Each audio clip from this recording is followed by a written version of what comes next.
नवोदय क्रांति प्रस्तुत करते हैं ऑनलाइन क्लास। नमस्कार साथियों, आज मैं Sunita government senior secondary school Murthal अड्डा से भूगोल प्रवक्ता आज आप सभी का नवोदय क्रांति के ऑनलाइन सेशन में स्वागत करती हूँ। वो टॉपिक है हमारा विकास, 10th क्लास की सोशल साइंस का है और ये इकोनॉमिक्स से टॉपिक है। ये मई के सिलेबस में है। तो विकास क्या है, आज हम इस टॉपिक के बारे में क्या करेंगे, इस टॉपिक के मेन ऑब्जेक्टिव्स क्या क्या हैं। बेसिकली ऑब्जेक्टिव क्या है कि विकास क्या होता है और कैसे उसका मापन किया जाता है। तो इसमें हम क्या पढ़ेंगे, विकास क्या है, विकास के लक्ष्य क्या हैं, तुलना के मापदंड यानी देशों के बीच तुलना किन मापदंडों के आधार पर की जाती है, आय के अतिरिक्त क्या और भी मापदंड है, यूएनडीपी क्या है, इसने क्या मापदंड दिए, सार्वजनिक सुविधाएं भी क्या इसमें शामिल होती हैं और विकास की धारणीयता से क्या अभिप्राय है। तो स्टार्ट करते हैं हम विकास से। विकास एक्चुअल में है क्या? विकास का सामान्यतः हम अर्थ देखते हैं प्यारे बच्चों, तो क्या है परिवर्तन। ठीक है, तो परिवर्तन भविष्य उन्मुख प्रगति की और सामाजिक परिवर्तन को विकास कहते हैं। नोट डाउन इट, भविष्य उन्मुख यानी आगे की ओर जब हम बढ़ते हैं तो भविष्य उन्मुख प्रगति की ओर बढ़ने पर होने वाले सामाजिक परिवर्तन को विकास कहते हैं। यह संकल्पना मूल्य धनात्मक है, अर्थात जब धनात्मक रूप में किसी चीज का परिवर्तन होता है तो उसको हम विकास कहते हैं। क्लियर हुआ? नेक्स्ट हमारा है विकास के लक्ष्य। विकास के लक्ष्य क्या है? अब मेरे पास साइकिल है, आपके पास गाड़ी है, दूसरे के पास स्कूटर है, मेरे पास 2 बच्चे हैं, मैं उनको अच्छी शिक्षा दे पा रही हूँ, बस ये भी सामान्य स्कूल में पढ़ रहे हैं, लेकिन मेरे पास तो गाड़ी बंगला है, दूसरे के पास गाड़ी बंगला है, वो अपने बच्चों को बहुत अच्छी शिक्षा देता हो सकता है अब्रॉड भी भेज रखे हो और वो इंजीनियरिंग कर रहे हो, IIT से कर रहे हो, बहुत अच्छे बहुत बड़े ऊंचे स्कूलों में पढ़ रहे हो, खूब फीस दे रहे हो।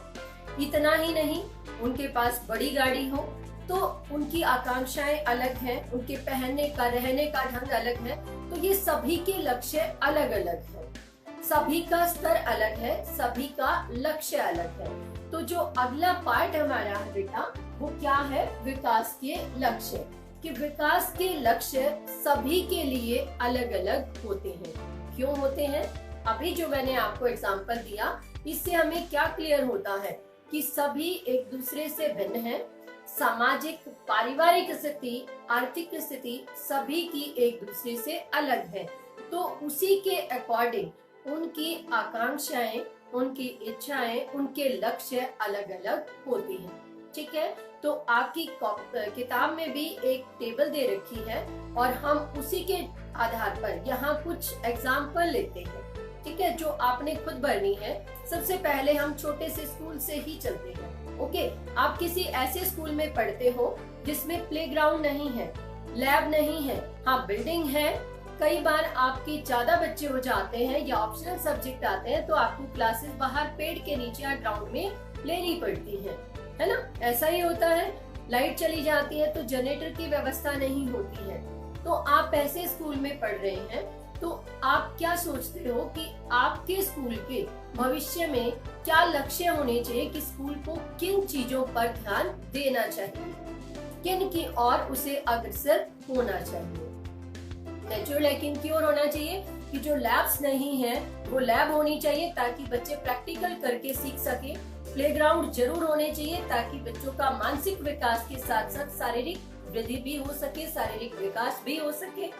और रूम भी पर्याप्त होने चाहिए, जनरेटर की व्यवस्था होनी चाहिए कि बच्चे आराम से बैठकर वहाँ पढ़ सके, गर्मी बहुत महसूस ना हो, खुले में बैठे तो सर्दी से बचाव हो सके। तो ये हमारे क्या होंगे, एक सामान्य सरकारी स्कूल के बच्चों के और स्कूल के ये लक्ष्य होंगे कि इस तरह का स्टैंडर्ड तो हो, इतना विकास तो हो कि आगामी समय में आने वाले बच्चे सामान्य रूप से सही प्रकार से शिक्षा ग्रहण कर सकें। अब हम दूसरा चलते हैं। मान लो मैं एक पढ़ी लिखी व्यक्ति हूँ, पढ़ा लिखा व्यक्ति हूँ, लेकिन मेरे को रोजगार नहीं मिला, तो मेरे विकास का लक्ष्य क्या होगा? यानी एक पढ़े लिखे बेरोजगार व्यक्ति का लक्ष्य क्या होगा? नेचुरल है कि वो नौकरी प्राप्त करना चाहेगा, स्थायी रोजगार चाहेगा, अच्छा वेतन चाहेगा, ताकि अपना परिवार और अपना और अपने परिवार का गुजारा कर सके और अपने बच्चों को अच्छी शिक्षा प्रदान कर सके, अपने जीवन स्तर को उन्नत उठा सके। यही लक्ष्य होगा ना। अब हम दूसरी ओर चलते हैं, एक किसान की ओर चलते हैं। हम अलग अलग कार्य करते हैं। किसान है, एक समृद्ध किसान है, एक भूमिहीन किसान है। तो एक जो भूमिहीन किसान है, जिसके पास कोई जमीन नहीं है, दूसरों के खेत पर कार्य करता है, उसके लक्ष्य क्या होंगे बताइए जरा।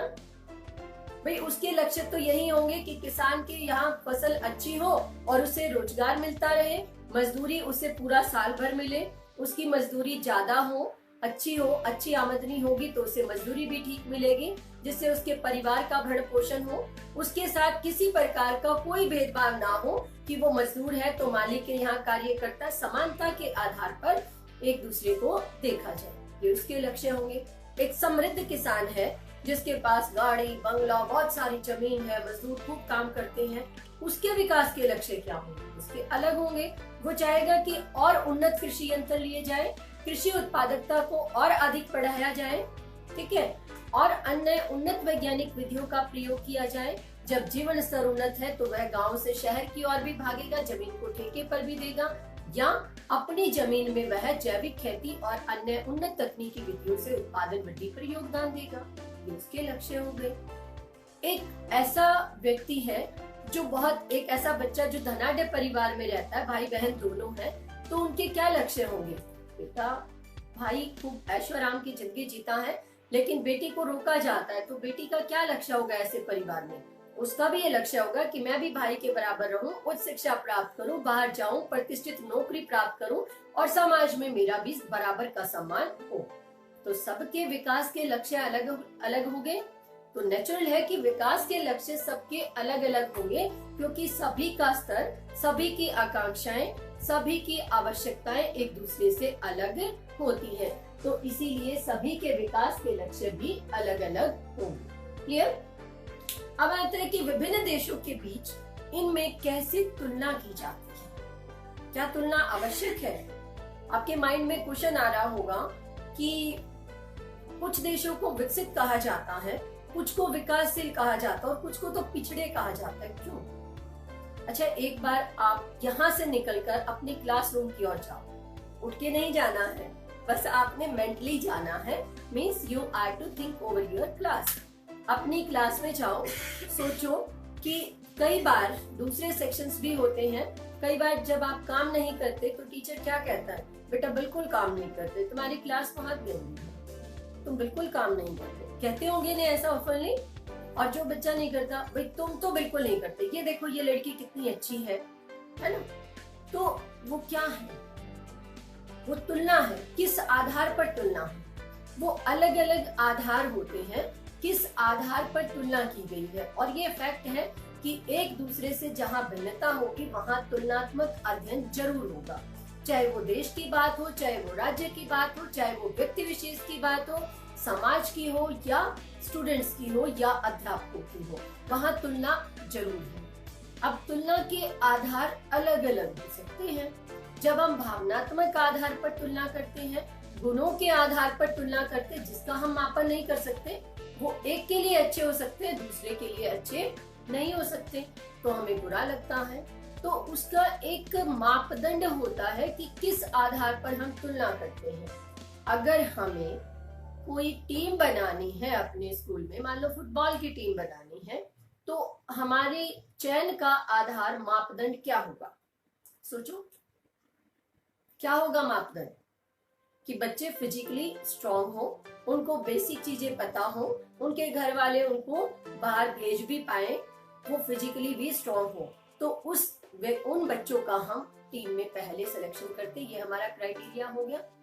उसके बाद वही दूसरा हम देखें कि हमारे यहाँ कोई स्पीच कंपटीशन है, होते रहते हैं भाषण प्रतियोगिताएं, डिक्लामेशन या डिबेट कंपटीशन, वाद विवाद प्रतियोगिता, तो उसमें हमारा क्राइटेरिया क्या होगा कि बच्चे की स्पीकिंग ठीक हो, उसकी प्रोनाउंसिएशन ठीक हो, पिच ठीक हो, और थोड़ा सा वो भले ही छोटा हो, दिखाई बात ये ना हो कि बहुत सुंदर ना हो, नहीं, उसमें ग्रास्प करने की, चीजों को समझने की क्षमता हो कि वो उसको मेमोराइज करके औरों के आगे प्रेजेंट कर सके। कई बच्चे बहुत ज्यादा इंटेलिजेंट नहीं होते जिसको हम कहें सो कॉल्ड मार्क्स के बेस पे 90% और ये नहीं, एवरेज होते हैं, बट स्पीकिंग स्किल इतनी स्ट्रांग होती है कि वो डिबेट और डेक्लामेशन में हमेशा विनर्स रहते हैं। तो वहां हमारा क्राइटेरिया अलग होता है। तो हुआ ना अलग अलग, तो अलग अलग क्षेत्रों में अलग अलग स्तर पर लक्ष्य अलग अलग होते हैं और उनकी तुलना का अध्ययन भी अलग अलग होता है। अब आपके माइंड में क्वेश्चन वही घूम रहा होगा, मेरे में तो घूम रहा है, पता नहीं आपके में घूमना चाहिए था, क्योंकि जब तक आप क्वेश्चन रेज करना नहीं सीखोगे तब तक समझ में कुछ आएगा नहीं। We only becoming the parrot, cramming parrot, रट्टू तोते बनकर रह जाएंगे।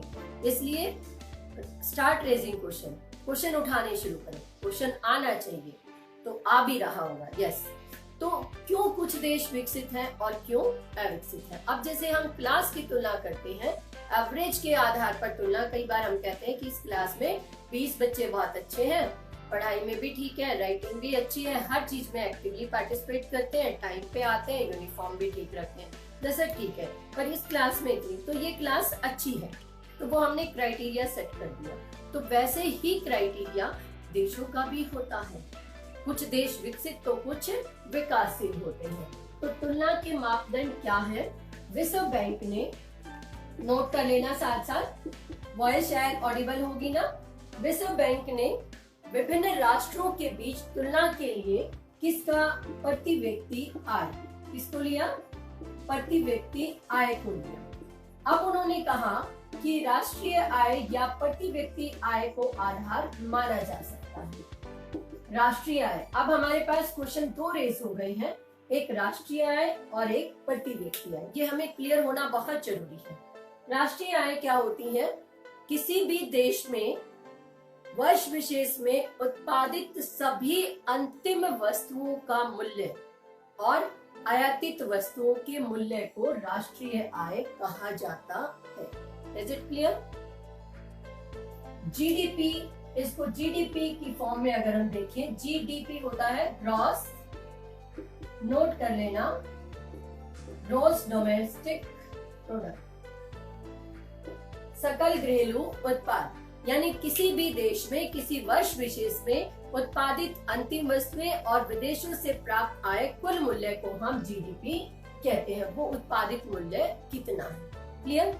तो ये हमारी राष्ट्रीय आय है। इसके आधार पर अगर हम देशों का निर्धारण करते हैं तो जनसंख्या एक बहुत बड़ी समस्या आ जाती है कि कुछ देशों में आकार बहुत बड़ा है तो जनसंख्या थोड़ी है, कुछ देशों में जनसंख्या बहुत ज्यादा है, आकार छोटा है, तो वहाँ जनसंख्या बहुत ज्यादा है, तो हम उनकी कुल आय के आधार पर फिर देखिए तो वो तुलना करना बड़ा मुश्किल हो जाता है, क्योंकि एक पैरामीटर बराबर नहीं है जनसंख्या। ठीक है, तो इसलिए हम इस माप को नहीं लेते। तो विश्व बैंक ने किस माप को लिया? प्रति व्यक्ति आय। नोट करो, प्रति व्यक्ति आय को हम औसत आय भी कहते हैं। क्या कहते हैं? प्रति व्यक्ति आय को औसत आय भी कहा जाता है, जो कुल राष्ट्रीय आय, नोट कर लेना, कैसे निकालते हैं? कुल राष्ट्रीय आय बटे कुल जनसंख्या। कैसे निकालते हैं? कुल राष्ट्रीय, यानी जो राष्ट्रीय आय में हमारी प्रॉब्लम थी यहाँ पर जनसंख्या वाली, तो वो यहाँ सॉल्व हो गई। तो कुल राष्ट्रीय आय बटे कुल जनसंख्या, इन दोनों के बीच जो अनुपातिक संबंध होता है उसको हम औसत आय या प्रति व्यक्ति आय कहते हैं, यानी जो आय निकलती है उसको प्रति व्यक्ति आय कहते हैं। इंग्लिश में इसको पर कैपिटा इनकम कहा जाता है। देशों को मापने का ये अच्छा सूचकांक माना जाता है। विश्व बैंक ने लगभग किन देशों को? विश्व बैंक ने वो देश जिनकी प्रति व्यक्ति आय 4,53,000 रुपए प्रति वर्ष है, तो उन देशों को किसमें मापा, किसमें माना? विकसित देशों में। और जिन देशों की प्रति व्यक्ति आय 37,000 प्रति वर्ष है, उन देशों को विकासशील देश कहा, यानी 37,000 या उससे अधिक। पर ये मापदंड कब का था? 2006 के प्रतिवेदन में विश्व बैंक ने कहा कि विकसित और विकासशील के बीच विभाजन का क्राइटेरिया प्रति व्यक्ति आय है। विकास को मापने का क्राइटेरिया प्रति व्यक्ति आय है और इतने से अधिक वाले देश विकसित में और 37,000 या उससे अधिक नीचे कम आय वाले देश विकासशील देशों में शामिल किए जाते हैं। अगर इस आधार पर देखें तो 2006 में हमारे भारत की प्रति व्यक्ति आय भी केवल 28,000 थी, तो हमारा देश भी विकासशील देशों में यानी विकसित में नहीं था। हालांकि वो अब बढ़कर 36,000 से भी ज्यादा हो चुकी है प्रति व्यक्ति आय, लेकिन ये मापदंड में भी कुछ सीमाएं थी। क्या थी, समझ आया यहाँ तक? ओके, अब हम आगे की ओर चलते हैं कि प्रति व्यक्ति आय को विश्व बैंक ने एक अच्छा मापदंड माना, लेकिन आय के आधार पर भी कई असमानताएं थी। अब कैसे? औसत सबसे अच्छा माप क्यों नहीं है? यहाँ हम दो देश लेते हैं, एक ए और एक कोई बी, ठीक है। अगर हम 5 व्यक्तियों को लें तो ए में 1,000, उसके बाद 2,000, तीसरे की 4,000। आप नोट करेंगे तो आपको क्लियर होता चला जाएगा। 8,000 और पांचवें की प्रति व्यक्ति आय है 10,000, ठीक है। और कंट्री बी है कोई भी, उसमें 700, 800,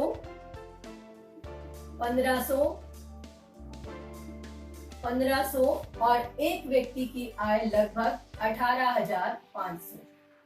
अगर हम इनको देखते हैं, देखो वितरण देखो, ये कोई दो देश है, क्लियर।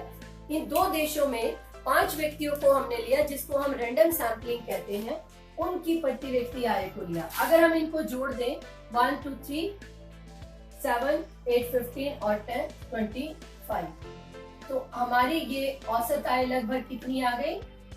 5,000 रुपये, ठीक है।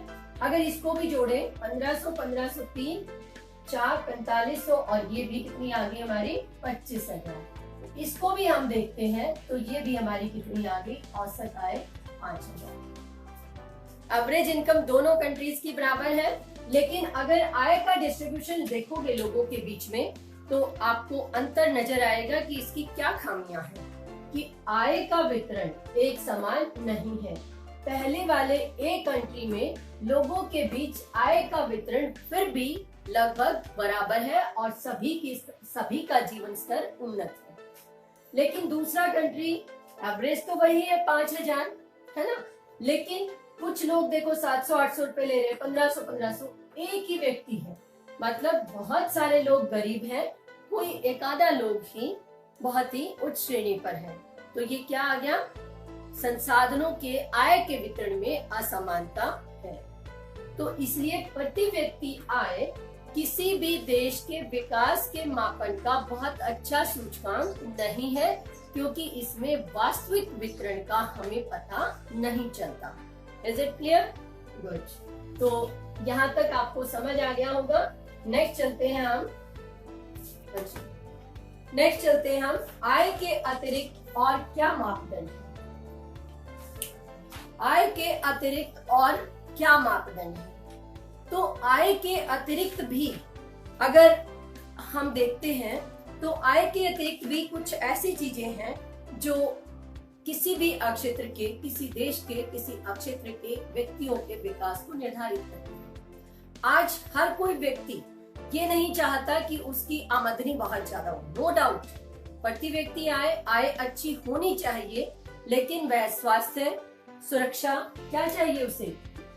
स्वास्थ्य, कि वह स्वस्थ भी रहे, वह सुरक्षित भी हो, सुरक्षा, साक्षरता, इन सभी चीजों की ओर और सामान्य जीवन की आवश्यकताओं की ओर भी वह ध्यान देता है। तो इसीलिए प्रति व्यक्ति आय में दोष था कि वह आय के सही वितरण के बारे में जानकारी नहीं देता, केवल औसत आय के बारे में बताता है, जिससे आय की असमानता की भिन्नता को स्पष्ट रूप से परिलक्षित नहीं किया जाता।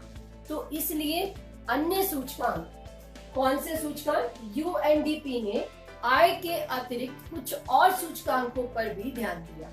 UNDP मतलब UNDP, U से यूनाइटेड, नोट करना, N से nations, united nation development programme, united nation development programme. अब आप ये मत सोचना मैम आप तो ऐसे करा रहे हो, समझ नहीं आया इंग्लिश में, हिंदी में भी बताएंगे।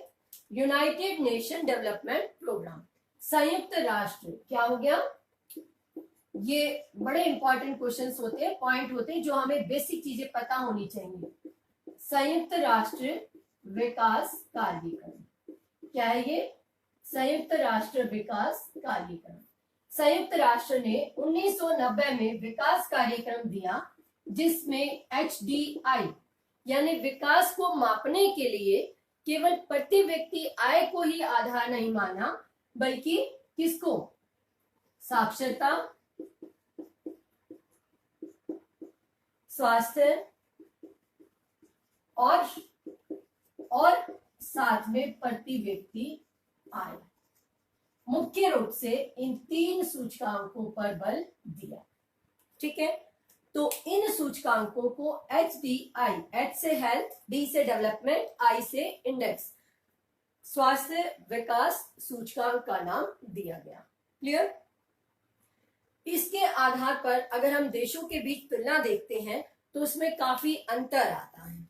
कैसे? एक एग्जाम्पल लेते हैं हम यहाँ पर, इसको रख कर देती हूं मैं। ठीक है, आपने लिख लिया होगा, समझ आ गया होगा। अब इसमें हम एक उदाहरण लेते हैं। उदाहरण क्या है? कोई भी 3 अक्षेत्र हैं A, B, C। ठीक है, इनके हम 3-4 पॉइंट लेते हैं। बहुत ध्यान से पढ़िएगा क्योंकि फिर हमें ये कॉन्सेप्ट क्लियर नहीं होती तो फिर हम क्रैम करते, रट्टा मारते। ये हमारा दिमाग एक डिब्बा ही है जो भर जाता है रट रट के, तो उसके बाद इसमें कुछ नहीं जाता। समझ होती है तो आप अपने एग्जाम्पल ले सकते हो। ABC या क ख, इसमें क्या है? पहले हमने क्या लिया? प्रति व्यक्ति आय। क्लियर होगा? प्रति व्यक्ति आय। उसके बाद शिशु मृत्यु दर, अभी क्या है वो हम करते हैं, शिशु मृत्यु दर। फिर आपका आता है साक्षरता दर। ध्यान से देखना और बनाना भी टेबल, आपको आंसर देने हैं। और फिर आता है निबल उपस्थिति अनुपात, ये है। ठीक है, अब पहला जो है ए कंट्री, इसमें प्रति व्यक्ति आय 30,000 रुपए है, बी में 20,000 रुपए और सी में 25,000 रुपए है। तो अगर प्रति व्यक्ति आय के आधार पर देखें तो बिल्कुल क्लियर है कि ए सर्वोच्च श्रेणी पर है, तो ये विकसित है। लेकिन आगे की अगर हम पॉइंट देखें, शिशु मृत्यु दर ए में 49% है, साक्षरता दर 70% है, निबल अनुपात 80%, 81%। निबल अनुपात क्या है? यानी प्राइमरी, मिडिल और हाई स्कूल पर कुल पढ़ने वाले बच्चों की संख्या में से कितने बच्चे स्कूल में उपस्थित रहते हैं, कितने बच्चे स्कूल में नामांकित हैं, यानी शिक्षा की प्रतिशत दर कितने प्रतिशत है। उसके बाद आता है बी में, यहाँ पर आपका शिशु मृत्यु दर यहाँ पर है 30, साक्षरता दर 80% है और अनुपात है 40। उसके बाद अगला है, यहाँ पर साक्षरता दर 90%, शिशु मृत्यु दर 10 प्रति हजार और ये भी 90%। अब आप बताइए, देख के आप इसको ध्यान से देखो, तब तक मैं कुछ बातें हैं जो क्लियर कर देती हूँ। प्रति व्यक्ति आय क्लियर होगी, कुल जनसंख्या, कुल राष्ट्रीय आय को कुल जनसंख्या से भाग देते हैं तो प्रति व्यक्ति आय आ जाती है। ठीक है, शिशु मृत्यु दर क्या होती है? 1 वर्ष की, मतलब 1 वर्ष की आयु में, किसी क्षेत्र में 1 वर्ष में 1 वर्ष की आयु के बच्चे प्रति हजार पर कितने मरे, उनकी मृत्यु की संख्या, वो शिशु मृत्यु दर होगी। साक्षरता दर होती है 7 वर्ष या इससे अधिक आयु के, इससे अधिक आयु के बच्चे जो सामान्यतः अक्सर ज्ञान रखते हैं, पढ़ लिख सकते हैं। और निबल अनुपात मैंने आपको बता ही दिया, प्राइमरी, मिडल और हाई सेकेंडरी स्कूल में पढ़ने वाले बच्चों की संख्या में से कितने प्रतिशत बच्चे स्कूल जाते हैं। क्लियर हुआ? अब इसके डाटा के आधार पर आप देखिए, यहाँ पर अनुपात अधिक है, यहाँ आय बहुत कम है, शिशु मृत्यु दर भी कम है, साक्षरता अच्छी है, निबल अनुपात बहुत ही कम है, ये डाउन हो गया। और यहाँ पर ये शिशु मृत्यु दर ज्यादा है, बहुत ज्यादा है, और ये साक्षरता दर भी डाउन होगी। ठीक है, ये है सी, जिसमें शिशु मृत्यु दर कितनी है 10, साक्षरता दर कितनी है 90, और जितने बच्चे हैं उनमें से केवल 5-10% ही घर है, बाकी सारे स्कूल जाते हैं, यानी शिक्षा का प्रसार भी ज्यादा है। तो अब आप बताइए कि कौन सा देश विकसित हुआ, ए, बी या सी? यस, ऑफ कोर्स, बिल्कुल सही, सी, क्योंकि यहाँ पर प्रति व्यक्ति आय भले ही 25,000 रुपए है, लेकिन शिशु मृत्यु दर बहुत कम है, चिकित्सा सुविधाओं पर प्रभाव है, स्वास्थ्य सेवाएं हैं, साक्षरता दर अधिक है, और निबल अनुपात यानी लोगों में जागरूकता भी अच्छी है, जिसके कारण वे अपने संसाधनों का पूर्ण उपयोग करते हैं। तो इसलिए HDI सूचकांक के आधार पर, किसके आधार पर? HDI सूचकांक के आधार पर हम किसी भी क्षेत्र के विकास का सही मापन कर सकते हैं। आपकी बुक में केरल का, बिहार और पंजाब का एग्जाम्पल दे रखा होगा। पंजाब में प्रति व्यक्ति आय सबसे ज्यादा है, लेकिन बाकी फैक्टर लगभग ऐसे ही है। बिहार में प्रति व्यक्ति आय सबसे कम है, लेकिन शिक्षा को छोड़ के बाकी फैक्टर इसी प्रकार के हैं। उसके बाद केरल का है, केरल में प्रति व्यक्ति आय पंजाब की तुलना में कम है, लेकिन शिशु मृत्यु दर, साक्षरता, स्वास्थ्य, ये सब कुछ बहुत ज्यादा है। तो इसीलिए पंजाब की प्रति व्यक्ति आय अधिक होने के बावजूद, हरियाणा की प्रति व्यक्ति आय अधिक होने के बावजूद भी केरल HDI के सर्वोत्कृष्ट शीर्ष पर है। Is it clear? गुड। तो इसी आधार पर UNDP ने इसी आधार पर देशों का मापदंड निर्धारित किया। तो अब निश्चित हो गया कि विश्व बैंक के मापदंड में किसको लिया? प्रति व्यक्ति आय को, और UNDP ने अपने मापदंड में HDI सूचकांक, प्रति व्यक्ति आय, स्वास्थ्य और साक्षरता तीनों को लिया।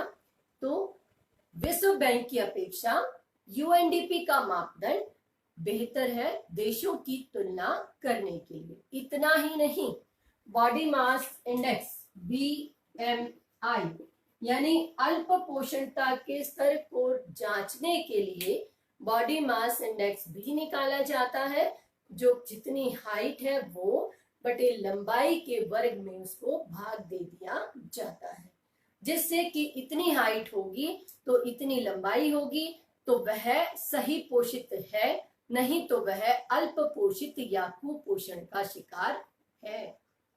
कैलोरीज ऊर्जा के रूप में भी इसको मापा जाता है। ठीक है, तो अब आप बता सकते हो, अपने आप जज कर सकते हो कि विश्व बैंक का सूचकांक बेहतर है प्रति व्यक्ति आय या UNDP का। क्लियर? कौन सा बेहतर है बताओ जरा। ऑफ कोर्स यस, UNDP का सूचकांक प्रति व्यक्ति आय या विश्व बैंक के सूचकांक से बेहतर है। तो यहाँ पर हमारा ये क्लियर हो गया है। इसमें UNDP ने लगभग 177 देशों की गणना की 2006 में, जिसमें भारत का स्थान 126वां है, और श्रीलंका, पाकिस्तान, श्रीलंका जैसा छोटा सा देश भी मानव विकास सूचकांक में भारत से बेहतर स्थिति में है। प्रति व्यक्ति आय कम है, लेकिन स्वास्थ्य, शिक्षा, साक्षरता पर अधिक बल है, जिसके कारण तो इसलिए केवल प्रति व्यक्ति आय विकास को मापने का अच्छा सूचकांक नहीं है, बल्कि प्रति व्यक्ति आय के साथ शिक्षा और स्वास्थ्य को भी विकास मापने के लिए, देशों का स्तर निर्धारण करने के लिए एक प्रतिस्थापक या मापदंड के रूप में प्रयोग किया जाता है। Is it clear? Up to here everything is clear? Any problem? Okay, let's move forward. आगे चलते हैं सार्वजनिक सुविधाएं। अब सार्वजनिक सुविधाएं क्या हैं? सार्वजनिक सुविधाएं मतलब जैसे लोगों को खाने के लिए है, भाई प्रति व्यक्ति आय तो अधिक है, आय का समान वितरण है, सार्वजनिक वितरण प्रणाली की व्यवस्था नहीं है, PDS, पब्लिक, P से पब्लिक सार्वजनिक, D से डिस्ट्रीब्यूशन वितरण, और S से सिस्टम प्रणाली, सार्वजनिक वितरण प्रणाली, जिसमें जो लो इनकम वाले लोग हैं उनको भी आसानी से सस्ती ब्याज दरों पर, सस्ते दामों पर खाद्यान्न उपलब्ध हो जाते हैं ताकि वह अल्प पोषणता का शिकार ना हो। केवल इतना ही नहीं कि सामान्यतः ऐसी स्कूल की शिक्षण सुविधाएं ऐसी हैं जो सभी की पहुंच तक हो। शिक्षा सस्ती है, ये नहीं कि ऊंची ऊंची कीमतें हैं, प्राइवेट स्कूल्स की तरह बहुत भारी फीस है, जहाँ एक गरीब व्यक्ति जो अपने 2 समय का खाना नहीं अच्छे से खा सकता, क्या वो अपने बच्चों को शिक्षा दे पाएगा? नहीं। तो ये सरकार के नीति निर्देशक तत्वों में शामिल है कि सरकार ये अपने क्षेत्र में ये योजना निर्धारित करे कि सभी की संसाधनों तक पहुंच सुनिश्चित हो सके। क्लियर हो गया? और तो ये है आपकी सार्वजनिक वितरण प्रणाली, यानी विकास के मापने के लिए सार्वजनिक वितरण प्रणाली या अन्य सार्वजनिक सुविधाओं तक भी सभी की पहुंच का होना आवश्यक है। हालांकि वो भिन्न भिन्न है, उनके लक्ष्य अलग अलग है, लेकिन पहुंच निश्चित होना आवश्यक है। नेक्स्ट पॉइंट की ओर हम बढ़ते हैं। It's very important point that विकास की धारणीयता। क्लियर? विकास की धारणीयता क्या कहते हैं? विकास की धारणीयता से अभिप्राय है सतत पोषणीयता, यानी ऐसा विकास जो संसाधनों के बुद्धिमत्ता पूर्वक प्रयोग से भविष्य उन्मुखी होता है, लंबे समय तक चलने वाला विकास, जिसमें 3 बातें शामिल की जाती हैं बच्चों। क्या क्या? एक आता है संसाधनों का बुद्धिमत्ता पूर्वक उपयोग, दूसरा वो भावी पीढ़ियों के लिए सुरक्षित भी रह सके, और तीसरा आता है पर्यावरण का प्रदूषण भी ना हो, पर्यावरण भी सुरक्षित रह सके। इसी प्रकार के विकास को हम धारणीयता या विकास की धारणीयता या सतत पोषणीय विकास कहते हैं। वर्तमान समय की आवश्यकता है। अब हम चाहते हैं कि खूब विकास हो, तो हम क्या करते हैं? संसाधनों का आवश्यकता से अधिक दोहन करते हैं।